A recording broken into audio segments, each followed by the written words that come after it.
बिस्मिल्लाहिर्रहमानिर्रहीम। अस्सलामुअलैकुम। I hope तमाम भाई खैरियत से होंगे। दोस्तों, आज आपकी खिदमत में लाया हूँ गब्बन बकरियाँ। माशाअल्लाह बहुत ही खूबसूरत हैं। वाइट कलर में, प्योर राजनपुरी गुलाबी में। ये जो है ना, ये 1 मंथ के बाद बच्चे देगी। ये दूसरी वाली जो है ना, वो 2-3 मंथ हो गए हैं, क्रॉस हुई थी। और माशाअल्लाह खूबसूरत हैं। दोनों मोनी हैं। इनका आप हवाना चेक करें, देखें माशाल्लाह। ये 1 मंथ तक बच्चे कंफर्म है कि दे देगी। और बच्चे भी प्योर राजनपुरी देगी माशाल्लाह। आपको मुनासिब प्राइस में मिल जाएगी M Farooq Bashir goat and cattle farm पर।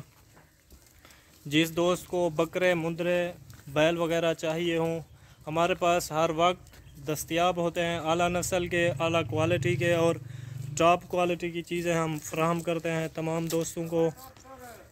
तमाम दोस्त जो बकरियों का शौक़ रखते हैं वो हमसे रब्ता करें। इंशाल्लाह मुनासिब प्राइस पर मैं ये बकरियां प्रोवाइड करूंगा। और भी मौजूद हैं। जो नए हैं यूट्यूब पर, मेरे चैनल को सब्सक्राइब कर लें और बेल आइकन को भी प्रेस करें